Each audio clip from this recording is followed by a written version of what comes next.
টক জাতীয় কোনো কিছু দিয়ে যারা ভাত খেতে ভালোবাসেন তাদের জন্য এইরকমভাবে কুলের আচার করে ঘরে রাখলে সারা বছর কিন্তু ভীষণ সুন্দরভাবে থাকবে। অনেকগুলো দিন বাদে বাড়ি থেকে কিন্তু এইরকমভাবে ভিডিও শুরু করলাম। কয়েকটা দিন ঘুরে বেরিয়েই কাটিয়ে দিলাম। গিয়েছিলাম বৌদিদের বাড়ি চিড়ে নিয়ে আসার জন্য। ওদের বাড়িতে তো রোজ দিন চিড়ে ভাঙানো হয়, সেখান থেকে নিয়ে আসলে মনে হয় যেন একটু টাটকা রয়েছে। আর এই যে দেখো, দাদা এঁচড় খাবে বলে গাছের এঁচড়গুলো পেড়ে এগুলোকে কেটেছে। যদিও আমার মনে হয় এগুলো একদম সেদ্ধ হবে না, কিন্তু ওর ইচ্ছে ও খাবে। আসলে কাঁঠাল গাছ যেটা রয়েছে ওটা কেটে ফেলা হয়েছে, ওই জন্যই কিন্তু এই অবস্থাতে এঁচড়গুলো পাড়া হয়েছে, নইলে এখন মোটেও পাড়া হতো না। চিড়েটা ভালোভাবে ধুয়ে নিচ্ছি, 3 থেকে 4 বার ধুয়ে নেব। তারপরে চিনি আর নুন দিয়ে একটু মেখে নেব। আমি, দিদা, বাবা 3 জনেই সকালে অল্প অল্প করে খেয়ে নেব। তারপরে যাব একটু বাজারে, কিছু জিনিস আনার রয়েছে। চলে এসেছি বাজার থেকে, দুটো বড় বড় কৌটো নিয়ে এসেছি। এগুলো কিসের জন্য? কুলের আচার করব। সেই কুলের আচার রাখতে তো কৌটোর দরকার। আর এনেছি দিদার কিছু প্রয়োজনীয় ওষুধ। সারা বছরই তো দিদার ওষুধ লাগে, সেজন্যই বাজারে যাওয়া। দিদার জন্য নিয়ে এসেছি 3 রকমের ঔষধ, আর একটা ফাইল নিয়ে এসেছি বাবার জন্য। শরীরটা খুব একটা ভালো নেই মানুষটার, কাজের চাপটা একটু বেশি পড়ে যাচ্ছে তো কিছুদিন থেকে, তাই হয়তো একটু দুর্বল হয়ে গেছে। আর নিয়েছি আখের গুড়। বেশ অনেকগুলো দিন হয়ে গেল বাড়িতে মাছ আনা হয়নি, কারণ আমি তো বাড়িতে ছিলাম না। আমি বাড়িতে না থাকলে কে আর মাছ এনে রান্না করবে বলো?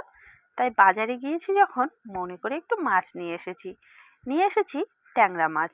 তবে ট্যাংরা মাছ কিন্তু বিভিন্ন রকমভাবে রান্না করা যায়, কিন্তু আমি করব একদম সাদামাটা রান্না। তার কারণ দিদা আবার তেল মশলার পরিমাণটা একটু বেশি হয়ে গেলে একদম খেতে পারে না। তাই মানুষটাও তো বাড়িতে রয়েছে, ওনাকেও তো একটু দিতে হবে সামনে। তাই ওনার পছন্দ মতোই একদম কম তেল মশলা দিয়েই কিন্তু রান্নাটা করব। ট্যাংরা মাছ ভাজার কাজটা একটু সাবধানতার সাথেই কিন্তু করতে হয়, নাহলে ভীষণ পরিমাণে তেল ছিটকোয়।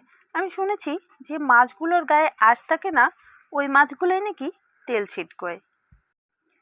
যাকগে, চলো ঝটপট করে মাছটা ভেজে রান্নাটা করে নিই। সকালে তো চিড়ে খাওয়া হয়েছে, এই বেলা আর কেউ ভাত খায়নি। তরকারিটা রান্না হলে একবারে দুপুর নাগাদ সকলে কিন্তু ভাত খেয়ে নেব। মাছ ভাজার তেলের উপরে কয়েকটা জিরে ফোড়ন দিয়ে তার উপরে দিয়ে দিলাম ছোট আলু আর বেগুন। এর মধ্যে পড়বে অনেকটা পরিমাণে কুমড়োর ডগা পাতা। ওই যে বললাম, দিদা কিন্তু তেল মশলা একদম পছন্দ করে না, তবে এইরকম ডগা পাতা দিয়ে তরকারি খেতে কিন্তু বাবাও পছন্দ করে, আমিও পছন্দ করি, আর দিদারও বেশ ভালোই লাগে। তবে 3 জনের পছন্দটা যখন মিলে গেছে, তাহলে এরকমভাবেই হোক, সবাই ভালোবেসে খেয়ে নেবে। দুবেলা খাবো বলে তরকারির ঝোলটা একটু বেশিই রাখলাম। চলো এবারে ভাজা মাছগুলো দিয়ে দিই। এর মধ্যে তেমন কিছু মশলা দেব না, নামানোর আগে একটু জিরে বাটা দেব। জিরেটা কিন্তু আগে থেকে আমি ভেজে নিয়েছিলাম। আর মাছের ঝোলে যদি আমি জিরে বাটা দিই, বেশিরভাগ সময়টাতেই কিন্তু আমি জিরেটা ভেজে নেওয়ার পরে নামানোর আগে দিই।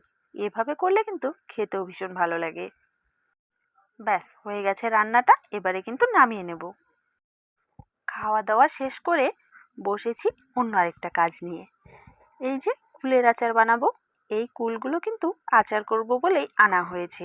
এর আগেও এনেছিলাম আমি 2 কেজি, ওগুলোর আচার করা হয়ে গেছে। তবে সেগুলো সকলের মন মতো নয়, আমার আর বাবার মন মতো বানিয়েছি। আমরা তো একটু মিষ্টি মিষ্টি আচার খেতে পছন্দ করি, আবার দাদা, মা, দিদা এরা আবার একটু টক টক পছন্দ করে। কুলগুলো ফাটিয়ে নিয়েছি সমস্তগুলো। এবারে চলো ছটপট করে আচারটা করে নিই। তেলের ওপরে ফোড়নে দিচ্ছি জিরে, কারণ দিদার নাকি মৌরি দাঁতে পড়লে একদম ভালো লাগে না। আজকে যেহেতু সকলের মন মতো বানাচ্ছি, তাই দিদার পছন্দটাকেও গুরুত্ব দিয়েছি। আমার ইচ্ছে মতো তো আমি আগে বানিয়েছি। দিয়ে দিয়েছি আখের গুড় আর পরিমাণ মতো নুন। নুনের পরিমাণটাও কিন্তু একদম কম দিয়েছি, কারণ দিদা একদম নুন খেতে পারে না। যে তরকারিটা আমাদের কাছে ঠিক আছে, ওনার কাছে কিন্তু ওটা নুনে পুড়ে গেছে, তাই সেটা মাথায় রেখেই নুনটা দিচ্ছি। নামিয়ে রেখে দরকার হলে পরে আবার না হয় একটু দেব। দিদার জন্য নামিয়ে নিচ্ছি, কারণ এতে মশলা পড়বে না। আর এটা নামিয়ে নেওয়ার পরে মায়ের আর দাদার জন্য কিছুটাতে সামান্য মশলা দিয়ে দেব। পুজোর দিন তো বাড়িতে মশলা করেছিলাম আচারের, সেই মশলাটাই কিন্তু রয়ে গেছে। এর মধ্যে রয়েছে শুকনো লঙ্কা, মৌরি, সামান্য জিরে আর সামান্য রাঁধুনি। এবারে এগুলোকে ঠান্ডা হতে রেখে দেব।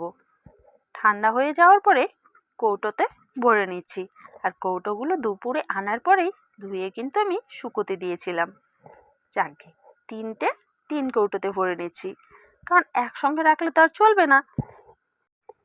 দিদার জন্য যেটা করেছি সেটা দিদাকে দিয়ে দেব, কারণ বাড়িতে নিয়ে সে কিন্তু ভাতের সঙ্গে খাবে।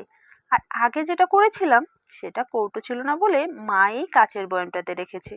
কাচের বয়ামটা এমনিতে ভালো জানো তো, তবে এর ঢাকনাটা কোথায় যেন হারিয়ে গেছে, তাকে আর খুঁজে পাওয়া যাচ্ছে না। এভাবে রাখলে তো আচারটা নষ্ট হয়ে যাবে, তাই এই কৌটোটাতেই রেখে দিচ্ছি। এই আচারটা কিন্তু সব থেকে বেশি দিন ঘরে থাকবে, কারণ এই আচারটা যখন করেছিলাম কুলটা কিন্তু বেশ ভালো করে শুকিয়ে নিয়েছিলাম। আজকেরগুলো অতটা শুকিয়ে যায়নি। ব্যাস হয়ে গেছে 3 রকম কৌটো সাজানো। তবে কালারগুলো দেখলেই কিন্তু বোঝা যাচ্ছে কার জন্য কোনটা বানানো হয়েছে। আজকের ভিডিওটি কেমন লাগলো কমেন্টে জানাতে ভুলো না। ভালো লাগলে একটা লাইক করে দিও।